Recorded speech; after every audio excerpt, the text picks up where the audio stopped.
70蚊一碗米線，你會唔會覺得自己做咗水魚？以前我哋去食米線，追求嘅係咩？係嗰種幾十蚊就有膠液、熱辣辣、啖啖肉嘅基層美味，係一種屬於香港人嘅窮人恩物。但唔知幾時開始，呢份恩物變得越嚟越高不可攀。你入到去，求其嗌個兩餸米線，加多杯凍檸茶，埋單竟然要差唔多80蚊。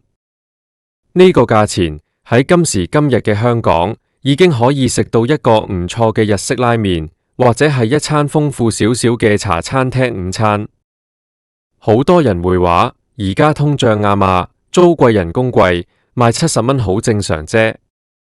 但係點解當連鎖龍頭好似譚仔咁，喺海外市場遭遇滑鐵盧，甚至要黯然退市嘅時候，反而有一班過江龍可以逆市上揚，贏盡街坊口碑？今日我就同大家深度拆解呢個現象，睇下呢碗70蚊嘅米線背後，到底隱藏咗啲乜嘢商業邏輯，同埋香港人嘅消費口味到底發生咗咩翻天覆地嘅變化。我哋先講下譚仔。講起譚仔，香港人真係由細食到大，由以前深水埗嗰間細個嘅鋪頭，做到而家變咗上市公司。2021年嗰陣，譚仔國際正式掛牌，當時真係風頭一時無兩。好多人都覺得，既然喺香港做得咁成功，將呢套模式搬去海外，應該都係無往而不利啦。於是佢哋雄心壯志咁進軍新加坡、日本，甚至想去埋澳洲。但係現實係殘酷嘅。喺2024年嘅財報入面，我哋見到譚仔喺新加坡嘅業務表現非常之唔理想。點解？喺香港人眼中，譚仔嗰種姐姐嘅親切感，嗰種濃郁嘅酸辣湯底，係我哋嘅集體回憶。但係去到新加坡，人哋本身就有叻沙、有蝦麵，人哋對辣同湯粉嘅要求同香港人完全唔同。譚仔嗰種標準化嘅工廠式味道，喺當地人眼中，可能只係一種平庸嘅快餐。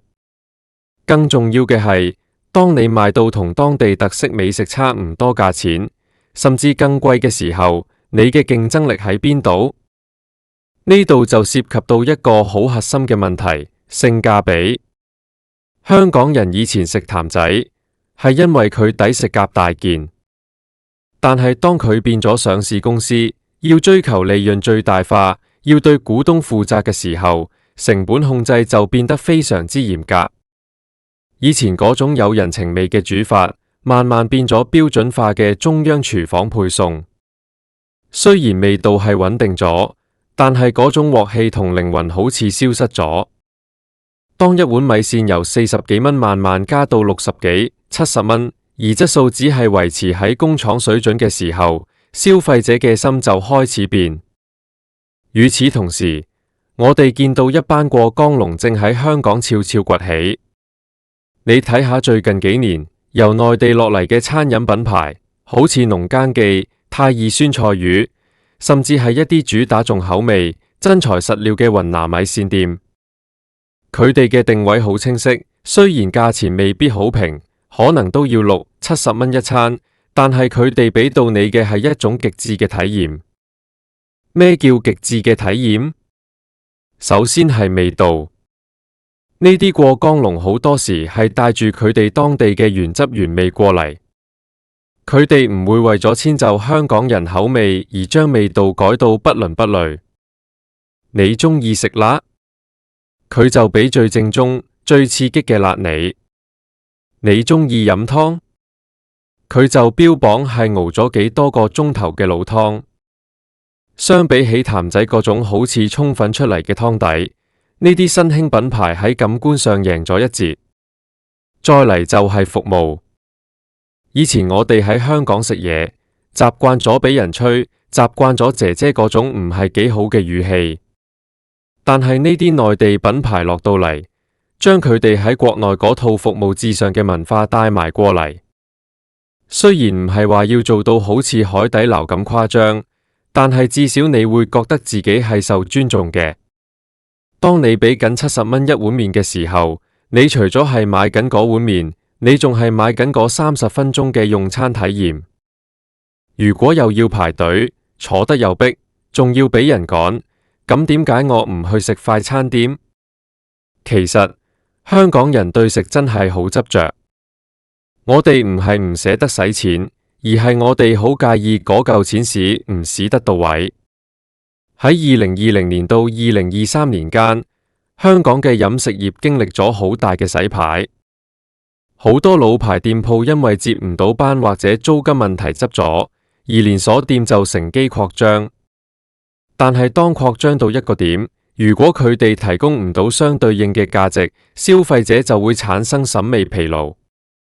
我哋可以攞一啲深水埗或者荃灣嘅隱世米線店嚟做對比。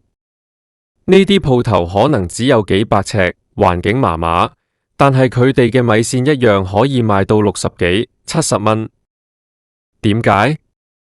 因為佢哋有火候，佢哋嘅炸醬係自己炒嘅，佢哋嘅酸菜係自己醃嘅，每一碗出嚟，你都感受到嗰份誠意。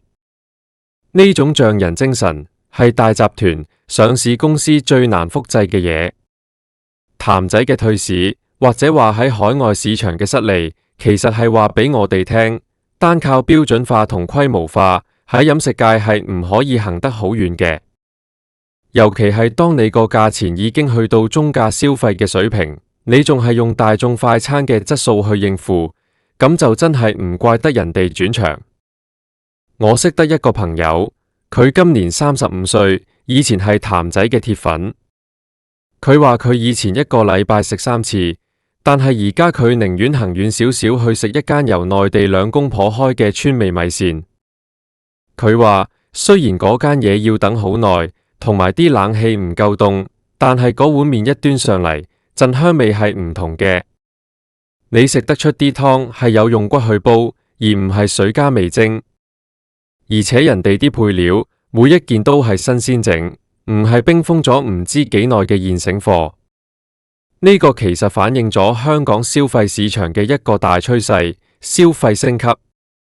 呢度講嘅升級唔一定係指你要食得幾貴幾豪，而係指消費者對質素嘅追求提升咗。以前我哋求其填飽個肚就算，而家我哋會睇營養、睇產地、睇口碑。如果一間餐廳仲係停留喺我賣名氣俾你食嘅階段，咁佢嘅路只會越行越窄。講反啲過江龍，點解佢哋可以贏盡街坊？除咗味道同服務，仲有一個好關鍵嘅因素，就係新鮮感。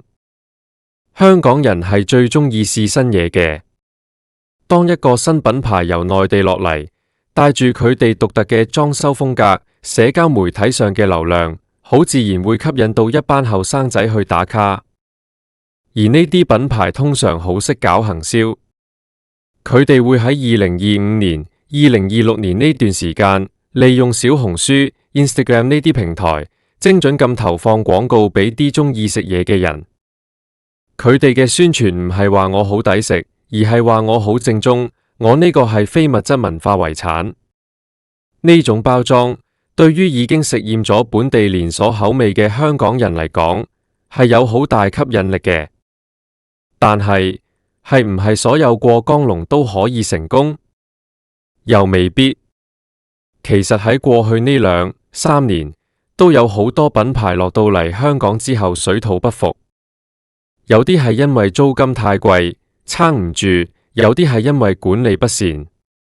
所以真正能夠贏盡街坊嘅，係嗰啲識得接地氣嘅品牌。佢哋會保留自己嘅特色，同時又會根據香港人嘅口味做少少調整。例如，佢哋會提供少油、少鹽嘅選擇，或者係增加一啲香港人鍾意食嘅小食。再講反個70蚊，其實呢個價錢係一個心理關口。當一餐晏晝飯過咗50蚊，大家就會開始諗值唔值。過咗70蚊，大家就會有預期。如果你俾我嘅係一份塑膠感好重嘅食物，我下一次一定唔會再嚟。譚仔嘅問題，正正係佢由大眾食堂轉型去高端連鎖嘅過程中，步伐走得太快，但係內核嘅升級跟唔上。我哋試下從一個普通上班族嘅角度去睇，假設佢一個月搵25,000蚊，每日食飯如果都要70-80蚊，一個月加埋交通費，其實係一筆好大嘅開支。所以佢哋會好珍惜每一次消費嘅機會，佢哋寧願今日食得慳啲，食個麵包，然後聽日去食一餐真正好味，令佢感到滿足嘅60幾蚊米線。呢種選擇性消費，正正係點解嗰啲有特色嘅小店或者強勢嘅過江龍可以生存，而平庸嘅巨頭反而會感到壓力嘅原因。呢度我仲想提一點，就係香港飲食業嘅人工問題。好多老闆話請唔到人，所以要加價。但係你有冇發現，嗰啲過江龍品牌，佢哋嘅員工往往比較後生，而且服務熱情度高啲？呢個係因為佢哋引入咗一套激勵機制，佢哋唔係只係俾一份死人工，而係將店鋪嘅表現同員工嘅分紅掛鈎。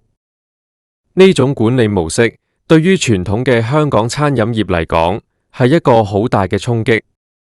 所以話70蚊一碗米線真係無人食咩？唔係，只要你碗麵值呢個價，大把人排隊。你睇下中環、尖沙咀嗰啲名店，一碗拉麵賣120蚊都要排1個鐘頭。香港人唔係冇錢，係唔想做冤大頭。譚仔嘅故事其實係一個警示，佢代表咗一個時代嘅終結，亦都代表咗一個新競爭時代嘅開始。喺未來嘅幾年，我大膽預測，香港嘅米線市場或者成個大眾餐飲市場會出現更加嚴重嘅兩極化，一邊係極致嘅連鎖化、自動化，用更低嘅價錢去吸引嗰啲只係求填飽肚嘅人；另一邊就係精緻化、特色化，用60-70蚊甚至更貴嘅價錢去服務嗰啲對生活有要求、追求味道層次嘅街坊。至於嗰啲夾喺中間，價錢又唔平、味道又普通、服務又麻麻嘅品牌，生存空間會越嚟越細。無論你係本地薑定係過江龍，市場係公平嘅。你付出咗幾多誠意，消費者係食得出嘅。當你下次埋單俾緊70蚊嘅時候，不妨問下自己，呢碗麵到底係食緊佢嘅租金，定係食緊佢嘅靈魂？我哋成日講香港味道，其實香港味道唔係一成不變嘅，佢係一種包容，一種進化。由最初嘅路邊攤，到後來嘅茶餐廳，再到後嚟嘅譚仔熱潮，到而家嘅過江龍爭霸，呢個過程其實就係香港人生活方式嘅縮影。以前我哋生活節奏快，只要快同平就得。30歲嗰陣，我哋可能覺得譚仔係最好嘅選擇，因為慳返嚟嘅時間可以用嚟搏殺。但係當我哋慢慢成長，去到40歲、50歲或者新一代嘅年輕人，佢哋更加注重自我感受。佢哋覺得既然都要食，點解唔食好啲？呢種心態嘅轉變，直接導致咗餐飲業嘅大洗牌。你睇下深水埗呢個以前被視為貧民區嘅地方，而家開咗幾多文青咖啡店，幾多高質素嘅手工麵店？呢啲鋪頭嘅價錢其實同連鎖店差唔多，甚至仲貴啲。但係點解佢哋可以生存？因為佢哋每一間都有自己嘅故事，每一間都有自己嘅堅持。相比之下，譚仔嗰種複製再複製嘅模式，喺資訊咁發達嘅今日，好容易會令人覺得乏味。你喺旺角食嘅味道，同你喺元朗食嘅味道一模一樣，呢個係優點，亦都係缺點。缺點就係你冇咗嗰種去嗰間鋪頭先食到嘅動力。當連鎖店因為要維持股價而不斷壓縮成本，用更多嘅預製菜，用更少嘅新鮮食材時，佢哋其實係將自己嘅護城河挖冧。而呢個時候，過江龍嘅出現，正好填補咗呢個空位。佢哋帶住雄厚嘅資金同埋成熟嘅供應鏈，落到嚟香港，就好似一條大白鯊游入咗個池塘仔度。佢哋好清楚，要贏香港人嘅心，就要快、準、狠。快係指開店速度同埋回應市場嘅速度，準係指口味定位要精準，要捕捉到香港人嗰種重口味得嚟又要健康嘅矛盾心態。狠係指喺裝修同埋行銷上肯使大錢，營造出一種你唔食就噏嘅氛圍。咁樣落去，本地品牌仲有冇得做？當然有，但係唔可以再靠老本，要諗下點樣去重新連接消費者。如果你仲係諗住靠嗰幾個姐姐嘅口音嚟做賣點，咁就真係太天真啦。口音可以係一種文化符號，但係唔可以係核心競爭力。核心競爭力永遠都係你碗麵本身。我曾經喺一間過江龍品牌嘅店入面，見到佢哋嘅經理係點樣訓練員工嘅。佢哋要求員工喺客人入嚟嗰一刻，就要有眼神接觸，要用一種真誠嘅語氣去歡迎客人。呢種細節喺好多老牌香港餐廳入面係揾唔到嘅。我哋習慣咗快，習慣咗有效率，但係我哋忘記咗餐飲呢兩個字入面，餐係食物，飲係體驗。如果一間餐廳令我覺得好似喺工廠食緊飼料咁就算佢賣50蚊，我都覺得貴。相反，如果佢令我覺得我呢餐飯食得好舒心，食物又有驚喜，咁就算係70蚊，我都覺得好抵。呢個就係而家香港人嘅消費價值觀。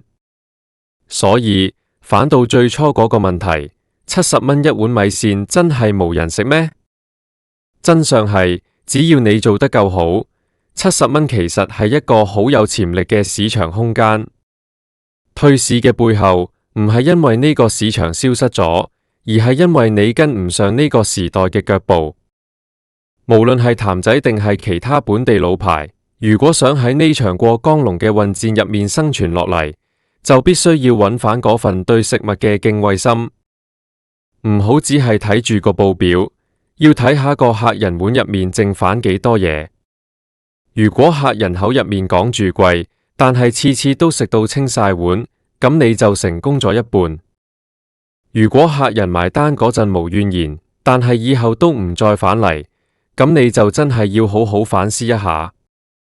未來呢幾年，2026、2027年，我諗我哋會見到更多精彩嘅品牌爭霸戰。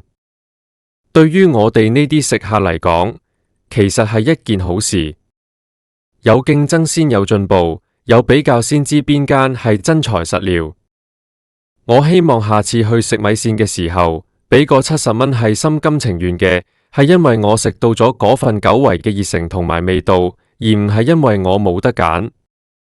其實講到底，香港人嘅要求真係好簡單，一碗好食嘅麵，一個舒服嘅座位，一份有溫度嘅服務。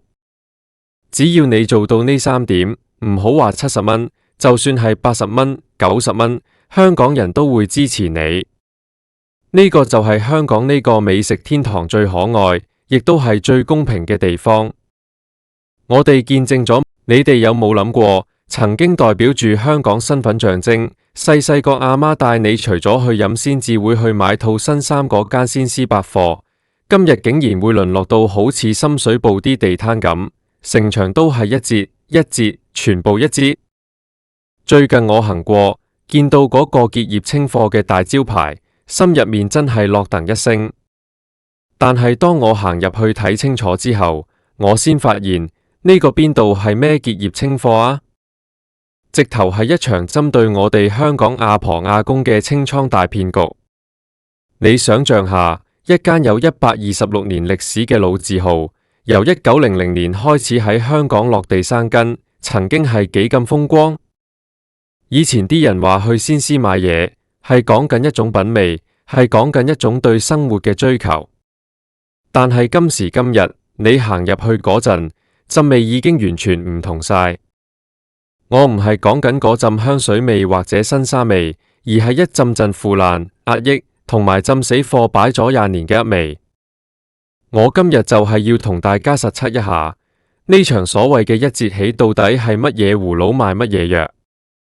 我一踏入大門，就見到啲阿婆好似去咗搶米咁，圍住嗰啲一堆堆好似垃圾山咁嘅衫。我行埋去一睇，哇，真係不得了！嗰啲衫嘅款式，我甚至懷疑係1998年，即係28年前留落嚟嘅存貨。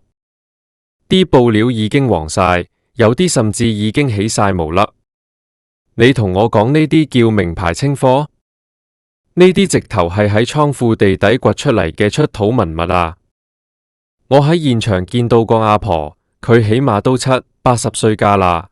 佢拎住件睇落去好似係90年代產物嘅化纖風褸，對眼發晒光咁。點解？因為個標籤寫住原價3800蚊，而家一折380蚊。個阿婆仲同隔籬個伯伯講：喂，好抵啊，3000幾蚊減到幾百蚊咋？我心入面真係好酸。呢啲商人就係利用老人家對先師呢2個字嘅信任，將一堆根本冇人要，送俾人都嫌佔地方嘅死貨，包裝成執到寶嘅假象。大家要知，真正嘅結業清貨係會將好嘢攞出嚟賣，等大家記住個品牌最後嘅美好。但係先師呢次搞乜？我發現場內好多所謂嘅品牌，根本喺出面聽都未聽過。我喺現場用手機一查，好多牌子根本就係一啲空殼公司，或者係專門生產埋啲低質量貨色嚟應付呢啲特賣場嘅偽名牌。佢哋先標高過原價，標到好似名牌咁，然後再打個一折。你以為你賺咗3000蚊差價？其實件衫嘅成本可能連38蚊都唔使啊！我行去男裝部嗰邊，情況仲更加慘不忍睹。嗰啲恤衫領位已經因為放得太耐而變咗色，嗰種黃係洗唔甩嗰種。仲有嗰啲皮鞋，你一摸上手就知啲皮已經硬晒，甚至有啲位已經開始剝落。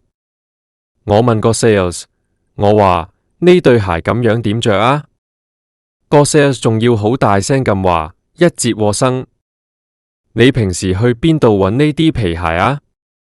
攞返去抹下就得啦。我真係想問，你哋嘅良心係咪同啲鞋底一樣，已經磨到冇晒？呢種清倉騙局最無恥嘅地方，係佢哋消費緊香港人嘅集體回憶。我哋呢代人，或者係我哋父母嗰代人，對先師係有感情嘅。以前去中環先師，係要着得整整齊齊先敢入去。1930年代、1940年代，先師係遠東地區最頂尖嘅百貨公司之一。但係你睇下而家，全場亂到好似戰後災區咁，衫褲鞋襪全部亂咁堆。你以為係百貨公司？我睇仲亂過花園街啲排檔。最令人氣憤嘅係，呢啲貨色入面有好多係所謂嘅死貨。乜嘢叫死貨？即係啲擺咗幾十年都賣唔出，連出口去第三世界國家都冇人要嘅垃圾。佢哋竟然將呢啲垃圾攞返出嚟，喺先師呢個金漆招牌下面，呃緊一班慳咗一世錢，諗住趁平買件好嘢嘅老人家。我見到個阿公拎住對襪，對襪嘅橡筋位其實已經鬆晒，一拉就斷，但係因為見到先師個名同埋個特賣嘅紅字，佢就乖乖咁攞銀包出嚟俾錢。呢種行為根本就係喺老人家嘅傷口上撒鹽。而家香港經濟環境大家都知，好多老人家一分一毫都計得好清。佢哋信呢間老字號，先至會特登搭車過嚟掃貨。點知掃返去嘅全部都係一啲着幾次就爛，甚至根本唔着得嘅垃圾。我喺現場實測，隨便執起幾件衫，嗰啲線頭多到可以織多件衫出嚟。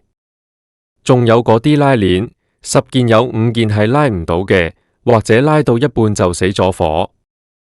我仲發現一個好奇怪嘅現象，場內好多職員其實根本唔係先施嘅舊員工，佢哋好似係一啲專門搞結業特賣嘅外判團隊。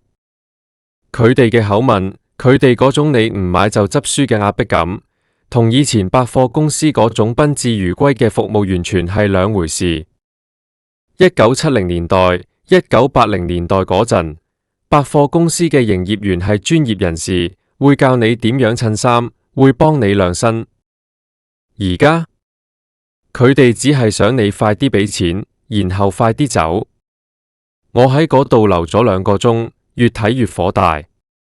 我見到有一個阿婆，佢買咗成1000幾蚊嘢，1000幾蚊對一個靠強積金或者生果金生活嘅老人家嚟講係一筆大錢。佢攞住2大袋嘢，行路都一步一驚心，面上仲帶住嗰種我今日買到平嘢嘅滿足笑容。但我睇住佢袋入面嗰啲貨，我真係好想衝埋去同佢講：婆婆，你俾人呃啦！呢啲嘢去深水埗買，幾百蚊已經有一大堆，仲要係新貨啊！但係我唔敢講，因為我知先施呢個名喺佢哋心目中仲係有一種魔力。呢種魔力係建立喺過去100多年嘅信用之上。而家呢間百貨公司嘅管理層竟然為咗最後嗰少少嘅利潤，將呢100幾十年累積落嚟嘅信用，好似倒垃圾咁倒晒入大海。1990年代，先施仲可以同瑪莎、連卡佛齊名，但去到2026年嘅今日，佢竟然墮落到同啲騙局特賣場冇分別。我甚至懷疑呢場結業清貨會唔會係一個永恆嘅結業，即係好似嗰啲皮具鋪咁，由我讀書嗰陣開始話結業，結到而家我出嚟做嘢、結婚、生仔，佢都仲結緊業。如果先施真係打算用呢種方式嚟做最後嘅告別，我覺得呢個唔單止係一場商業騙局，更加係對香港歷史嘅一種侮辱。大家真係要小心。如果你身邊有老人家話要去先施清倉，你一定要阻止佢。你話俾佢聽，嗰度冇保質，只有垃圾。嗰啲所謂嘅名牌，係你喺網上搜尋器都揾唔到嘅名牌。嗰啲所謂嘅一折，係將個價標高10倍之後嘅原價。我喺現場仲見到一啲好誇張嘅情況，有啲行李篋標價4、5千蚊。話而家500蚊就有，我行埋去試下個碌，一推個碌竟然係歪嘅，再摸下個殼，薄到好似紙巾。呢啲嘢如果你真係買咗去旅行，我保證你仲未去到機場，個篋就已經會散開。呢啲係死貨入面嘅死貨，直頭係僵屍貨。我真心覺得好悲哀。一個城市嘅老字號，代表住呢個城市嘅根。1920年代、1950年代、1980年代，每一個年代嘅先施都見證住香港嘅起伏。但今日佢見證嘅係誠信嘅崩潰。點解我哋嘅社會會變成咁？點解連最後少少嘅體面都唔肯留返俾自己？我喺呢份口播稿入面，唔係想單純咁鬧人，我係想提醒大家唔好因為老字號3個字就盲目相信。呢個世界，尤其係喺商業社會，當一個品牌要走入歷史嘅時候，有時佢哋會選擇最醜惡嘅方式嚟留最後一筆。2026年啦，大家資訊咁發達，唔好再俾呢啲清倉嘅噱頭呃到。我喺現場仲留意到，啲阿婆買完嘢之後，係冇得退貨㗎。個收銀處貼住一張好細嘅紙，寫住特價商品，恕不退換。呢個就係最陰毒嘅地方。老人家返到屋企，發現件衫係爛嘅，對鞋係穿嘅，個篋係斷嘅，佢哋返嚟理論，班人就會話一折價啦，你想點啊？買之前唔睇清楚。佢哋就係恰老人家眼花，恰老人家唔好意思同人嘈。我行出先施門口嗰陣，回頭望一望嗰個招牌，曾經佢係代表住先施二城，但今日我只係見到先施二片。如果你見到呢條片，請你一定要分享俾你屋企嘅長輩睇，話俾佢哋知。如果你真係需要買衫買鞋，我寧願帶你去 Uniqlo， 或者帶你去一啲真正有質量保證嘅地方，唔好去呢啲所謂嘅結業清貨場，唔好將你辛苦儲落嘅錢送俾呢班冇良心嘅商人。呢場實測係我做 YouTube 以來最心痛嘅一次，因為我唔係喺度踢爆一間黑店，我係喺度目睹一個傳奇嘅隕落，仲要係以一種最難看、最卑微、最唔道德嘅方式。香港人醒下啦！呢啲一節、二節嘅背後，係無數件死貨嘅堆砌，係對長者信任嘅踐踏。我甚至想問下先施嘅管理層，你哋夜晚瞓唔瞓得着？你哋見到班阿婆阿公用佢哋嘅醫療費、生活費買你哋呢啲連回收商都唔收嘅垃圾，你哋心入面有冇一絲慚愧？1917年先施喺上海開旗艦店嗰陣係幾咁威水，今日你哋將個招牌拆落嚟，攞嚟當垃圾鏟咁用，你哋對得住創辦人馬英彪先生嗎？我喺現場仲發現有啲電器嗰啲包裝盒殘到好似喺火場救返出嚟咁，有啲舊式嘅電飯煲、熱水壺，嗰啲插頭竟然仲係好舊式嗰種。我甚至懷疑佢哋係唔符合現時嘅安全標準。如果你買咗呢啲嘢返去，唔單止係浪費錢，隨時連命都冇埋。呢啲死貨可能喺倉庫擺咗幾廿年，入面嘅零件可能已經老化生鏽。所以呢個絕對唔係一場普通嘅特賣，呢個係一場有預謀、針對弱勢群體嘅清倉騙局。佢哋利用老人家唔識上網、唔識查價，對老牌子有情意結嘅弱點，大肆斂財。我今日影呢段片，就係要拆穿呢個西洋鏡。大家記住，真正嘅平嘢係有價值的，但係喺呢度，你俾嘅每一分錢，都係喺度幫呢間公司處理緊垃圾。佢哋唔使俾垃圾費，反而仲可以從你身上賺返一筆。呢種生意經真係精到冇人有。最後，我想同大家講，先施結業係一個時代嘅結束，但我哋唔應該容許呢個結束變得咁污穢。如果你見到呢啲一截起嘅招牌，請保持冷靜，尤其是係如果你屋企有長輩，佢哋最容易被先施呢兩個字吸引。1900年到2026年呢126年嘅光輝，唔應該就咁樣被呢堆死貨掩蓋。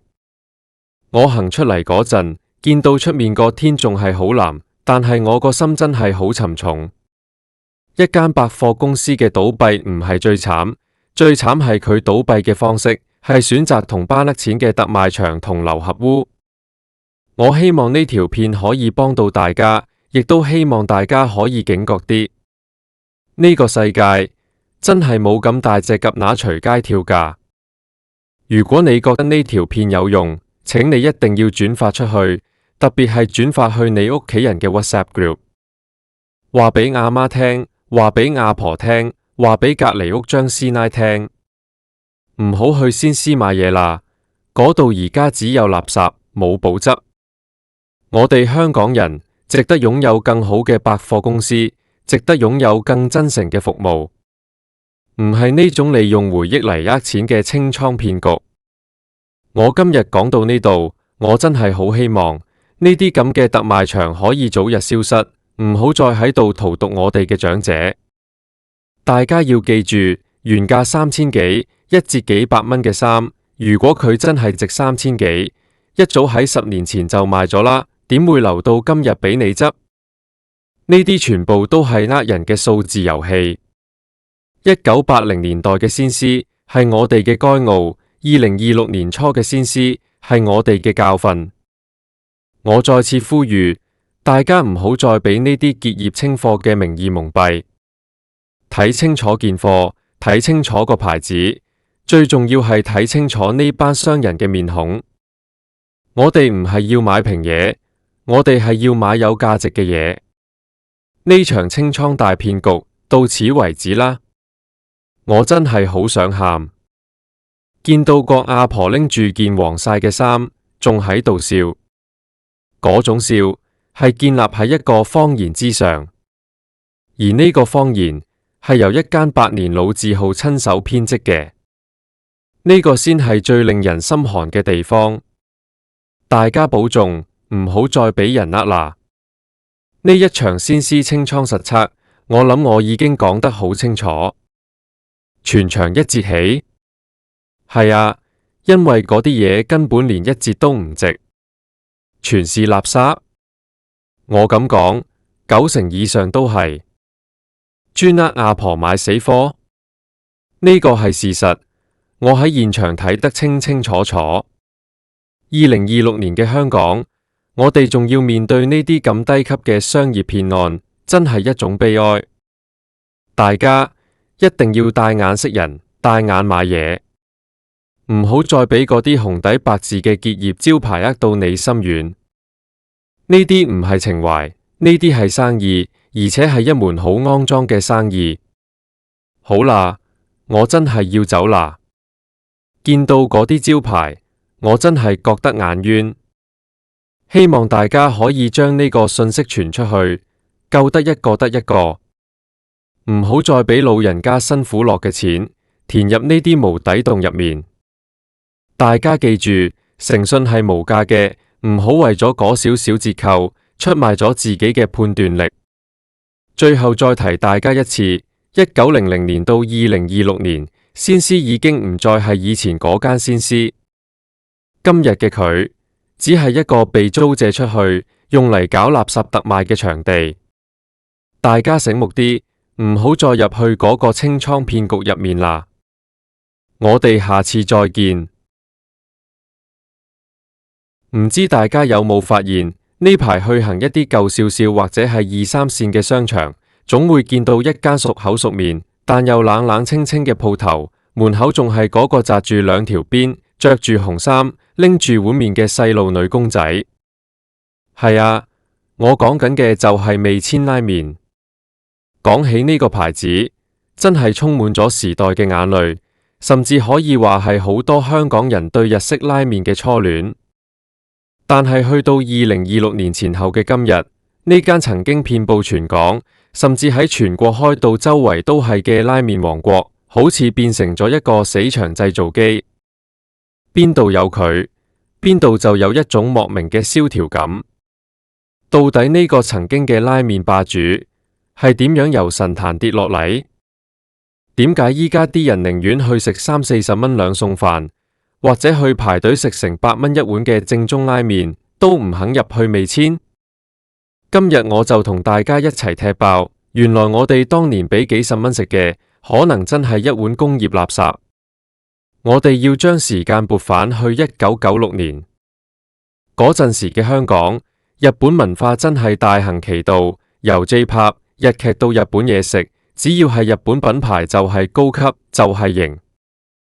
嗰年，一位叫潘慧嘅女士，將日本九州熊本縣嘅味千拉麵帶入咗香港，第一間鋪就開喺銅鑼灣。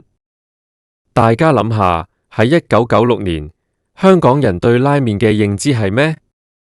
可能係公仔麵，或者係超市嗰啲黃色鹼水麵。突然之間，有一間鋪頭裝修到好有日本風味，話俾你聽佢係用豬骨熬製幾十個鐘嘅濃湯，每一啖都係骨膠原。呢種包裝喺當時係非常之震撼。當年食一碗味千拉麵要幾錢？大概係30幾到40幾蚊。大家唔好覺得平啊！喺1996年、1997年左右，一碗細雲吞麵都係賣緊10零蚊，去快餐店食個午餐都係20幾蚊。所以食味千喺當年係一種輕奢侈嘅消費，係情侶拍拖學生哥放學慶祝嘅地方。我記得我細個嗰陣，如果可以去食一碗味千，係會覺得自己好型。嗰種豬骨湯底嘅白湯，對當時嘅我哋嚟講，簡直係打開咗新世界嘅大門。但係點解我會話係掠水呢？因為我哋當時太天真啦，大家都以為嗰啲白色嘅湯真係師傅喺廚房裏面用幾百斤豬骨熬出嚟嘅。直到2011年發生咗一件事，徹底粉碎咗味千嘅神話。呢件就係轟動一時嘅骨湯門事件。當時有媒體爆料，原來味千宣稱熬製20幾個鐘嘅豬骨湯，根本唔係喺鋪頭裏面熬，甚至唔係用骨頭熬，而係用一種叫豬骨湯精嘅濃縮液勾兌出嚟嘅。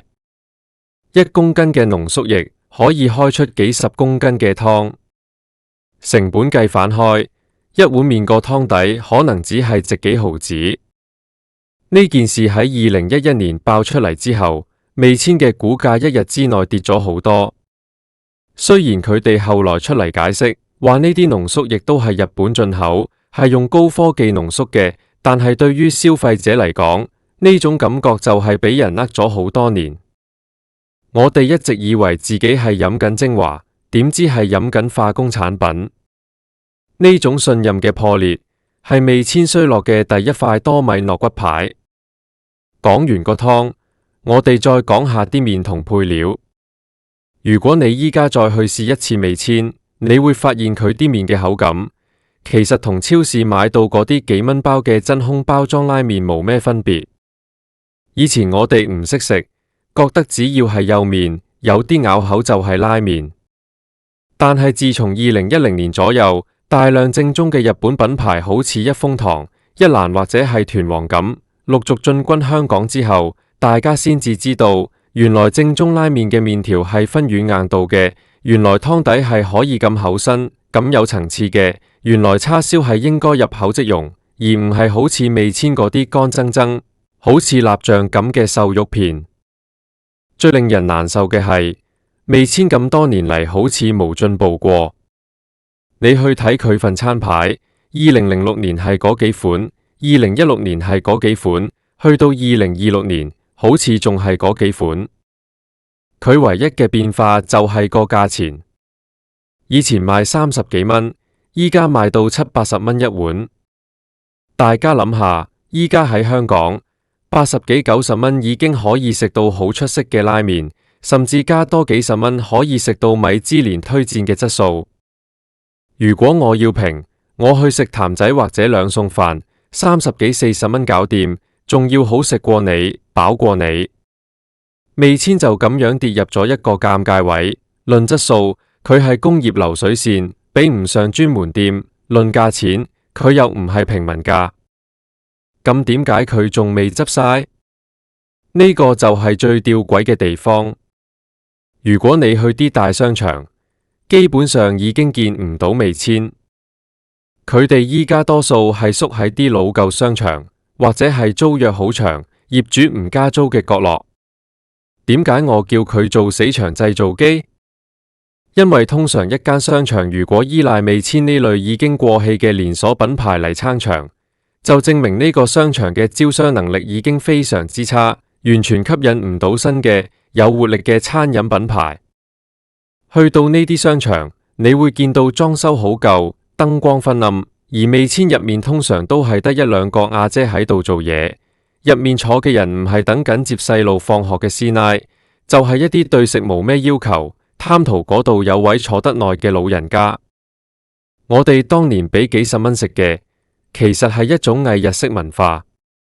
潘惠呢位拉麵女王好叻。佢捉住咗中國人同香港人當年崇尚日本品牌嘅心理，佢將日本一個3線城市嘅普通品牌包裝成一個高端嘅日式連鎖。佢哋甚至將啲小菜，好似嗰啲炸雞卷、中華沙律賣到貴一貴。但你只要去過日本或者深水埗啲日本超市睇下，你就知嗰啲炸雞其實係急凍貨，掉入油鑊炸一炸就上碟。我哋當年俾嘅錢唔係買食材，係買佢個裝修同埋嗰種以為自己食緊日本嘢嘅虛榮感。去到2010幾年嘅時候，味千仲想轉型，做過好多嘗試。佢哋試過改裝修，試過出新產品，甚至試過投資其他品牌。但係一個品牌嘅靈魂如果已經腐朽咗，係好難救得返。佢哋最致命嘅問題係成本控制。為咗維持高利潤，佢哋將所有嘢都標準化、工業化。當你食每一碗麵，味道都係一模一樣嘅罐頭味，冇咗廚師嘅溫度，呢碗麵就已經失去咗靈魂。我哋嚟對比下依家嘅市場環境。如果你係一個後生仔，你想食麵，你會揀邊間？可能係排隊王一蘭，雖然貴，但係嗰種私人空間同埋濃郁嘅湯底係有特色嘅。又或者係麵處賢齋呢類職人店，個湯真係每日新鮮熬製。就算係想平，依家大把日本品牌嘅平價拉麵店，好似丸龜製麵或者一啲賣烏冬嘅鋪頭，人哋嘅食材新鮮度同埋透明度都高過味千好多。味千嘅衰落，其實係一個時代嘅終結。佢代表咗嗰種靠信息差、靠包裝、靠快速擴張就能夠成功嘅餐飲時代已經過去咗。喺資訊爆炸嘅2026年前後，大家只要上網一查，就知道你碗麵係點整嘅。大家嘅嘴越嚟越刁，對食嘅要求唔再只係填飽肚，而係要物有所值。最諷刺嘅係，味千喺佢最風光嘅時候，曾經喺全中國開咗超過700間分店，潘衛仲多次成為餐飲類首富。但係當一個做餐飲嘅人，心入面諗嘅係資本運作，係股價，係開幾多間分店，而唔係點樣整好一碗麵嘅時候，呢間鋪嘅衰敗就已經注定咗。我仲記得以前讀書嗰陣，有個同學過生日，我哋成班人夾錢請佢食味千。嗰陣時大家仲會影相打卡，覺得好隆重。依家諗返起，真係覺得好搞笑，又覺得有少少心酸。心酸嘅唔係碗麵唔好食，而係嗰份單純嘅快樂，原來係建立喺一堆化學添加劑同埋包裝出嚟嘅謊言上面。如果你問我，味千拉麵仲有冇救？我覺得好難。佢嘅品牌形象已經同舊、平庸、唔好食、工業化掛咗鈎。喺香港呢個競爭咁激烈嘅地方，一旦被貼上咗呢啲標籤，基本上就係等死。佢依家仲生存緊，可能只係靠緊一啲老本，或者係一啲真係唔知食咩好嘅流動人流。所以下次如果你行過商場，再見到嗰個紅衫細路女，如果你仲有衝動想入去食反碗回憶，我建議你先去便利店買個高級啲嘅杯麵。因為我可以好負責任咁講，依家好多日本進口嘅杯麵，無論係個湯底嘅還原度，定係麵條嘅口感，可能都仲好過味千嗰碗賣緊幾十蚊甚至80蚊嘅拉麵。我哋要明白一個道理，餐飲業係無捷徑嘅。你可以呃消費者一時，但你呃唔到一世。當年我哋俾幾十蚊食垃圾，係因為我哋冇得揀，係因為我哋資訊唔對稱。但今日如果我哋仲要去食，咁就真係我哋自己揾笨啦。味千拉麵嘅故事，其實亦都係好多傳統老牌子嘅縮影。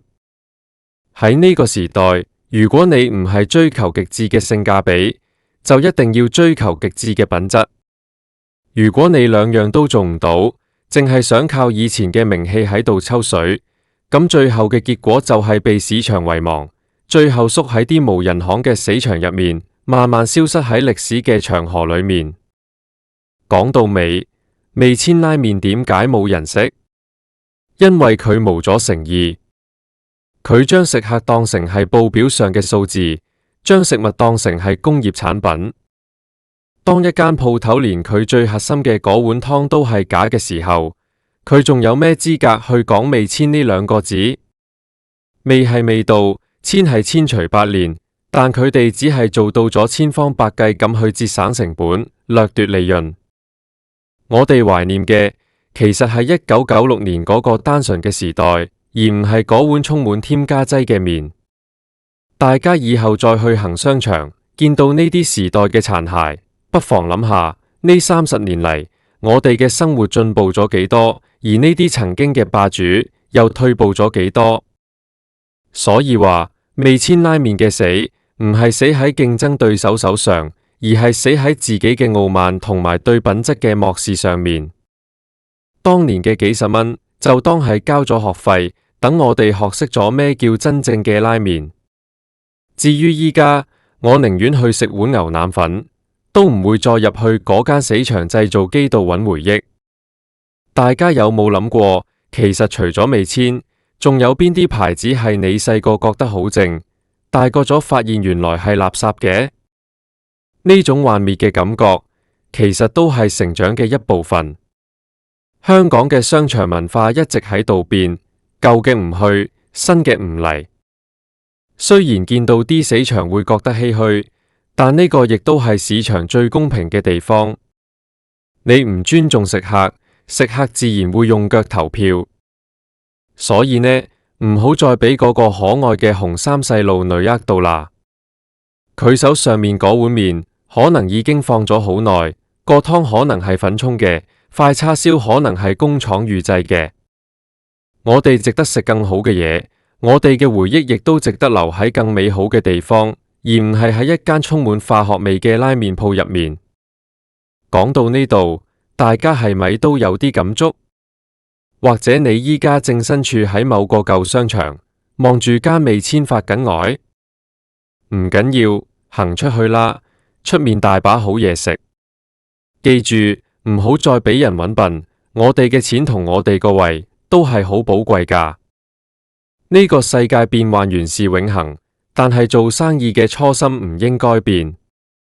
味千拉麵由一個傳奇變成一個笑話，由一個旺場品牌變成一個死場指標，呢一切都係有跡可循。希望其他仲生存緊嘅老牌子可以引以為戒，唔好等到全香港都無人肯入去食嗰陣，先至嚟後悔。好啦，今日嘅踢爆就去到呢度。雖然講得有啲狠，但呢啲都係事實。如果大家有同感，或者你以前都係味千嘅粉絲，歡迎同我分享下你嘅受騙經歷。我哋下次再見，希望下次可以同大家分享一啲真正值得去食、有誠意嘅好鋪頭。大家記住，食得精明啲，唔好再俾呢啲工業垃圾浪費你嘅胃口同金錢。回頭望返，其實1996年到2026年呢30年入面，香港嘅飲食文化經歷咗翻天覆地嘅變化。我哋由一個只係識得食快餐、茶餐廳、連鎖店嘅層次，進化到依家識得追求產地、追求工藝、追求背後故事。味千拉麵嘅停留，正好映襯咗我哋嘅進步。佢嘅死，其實係香港消費者進步嘅一種證明。因為我哋識得食咗，所以呢啲企圖用低質嘢渾水摸魚嘅牌子，自然就冇咗生存空間。我哋唔係唔可以接受連鎖店，但我哋唔可以接受一個將成本控制到極致，而忽視食物本質嘅連鎖店。如果一間連鎖店可以做到好似麥當勞咁，雖然係大眾化，但起碼佢嘅供應鏈、佢嘅品質穩定度係對得住個價錢，咁佢依然有存在價值。但味千拉麵，佢係想用高端拉麵嘅包裝，賣廉價方便麵嘅質素，呢種欺騙性嘅經營模式，喺呢個網絡發達、資訊透明嘅時代，係絕對行唔通嘅。大家以後再見到味千，可能會有一種唏噓，但呢種唏噓係對逝去時光嘅致敬，而唔係對呢間鋪頭嘅留戀。我哋要向前看，去發掘更多用心做嘢嘅小店，去支持嗰啲真係喺廚房熬湯熬到天亮嘅師傅。因為只有咁樣，香港嘅飲食文化先至可以繼續多元化，先至唔會被呢啲工業垃圾佔領我哋嘅商場。最後，我想同大家講，每個人嘅口味雖然係主觀，但食物嘅誠意係客觀嘅。你飲一啖湯，係化工合成定係真材實料，你個身體其實係知道嘅。唔好再難為自己嘅身體，去食嗰啲對健康冇益、對味覺無提升嘅嘢。我哋嘅生活已經夠辛苦啦，食飯呢件事一定要對得住自己。呢篇口播稿寫到呢度，已經帶大家行咗轉時光隧道，由1996年嘅輝煌，到2011年嘅醜聞，再到2026年嘅落寞。希望大家聽完之後，可以對呢個品牌有一個全新嘅、更清晰嘅認識。唔好再被回憶濾鏡遮住你對現實嘅判斷。咁多年嚟，我哋可能真係俾咗好多冤枉錢，但呢啲都係成長嘅代價。最緊要係我哋依家醒咗，味千拉麵或者會繼續喺嗰啲死場入面苟延殘喘，但佢已經唔再屬於我哋呢代人嘅餐單。等佢慢慢淡出我哋嘅視線，亦都係一種最好嘅結局。下次如果你朋友話，喂，不如去食味千咯，你記得要將今日聽過嘅嘢話俾佢聽，唔係要刻薄，而係要對食物有一份基本嘅尊重。我哋可以食得平，但唔可以食得無尊嚴。用幾十蚊去食一碗勾兌出嚟嘅化工湯麵，呢種行為本身就係對食家呢個稱號嘅一種侮辱。好了，今日嘅深度解釋就到呢度。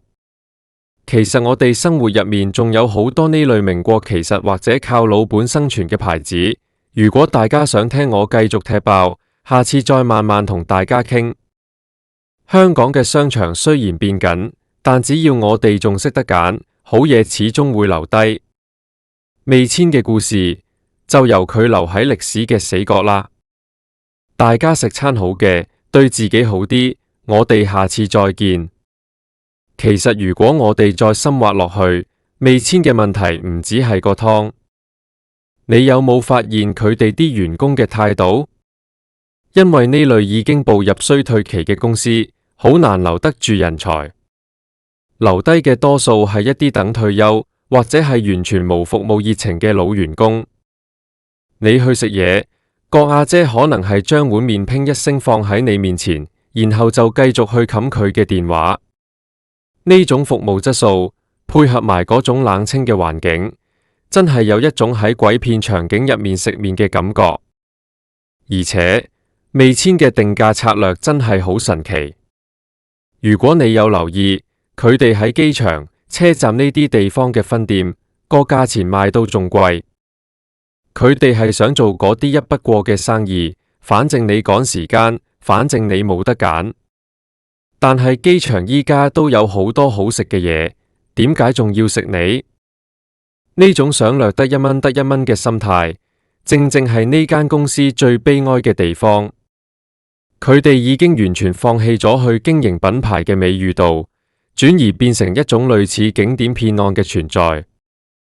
喺1996年，味千係香港人接觸日本嘅窗口。喺2026年，味千係提醒我哋唔好再交智商稅嘅教材。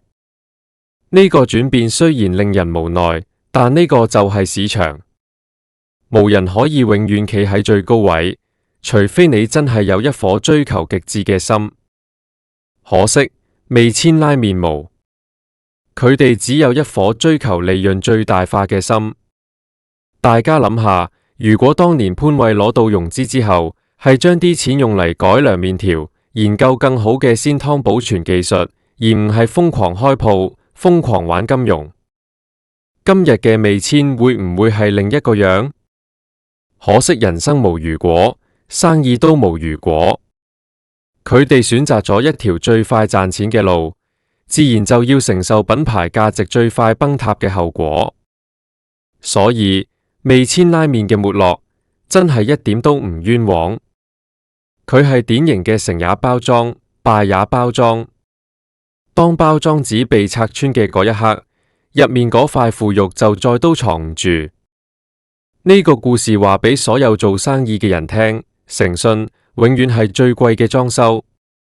呢碗麵我哋食咗30年，終於食明白咗。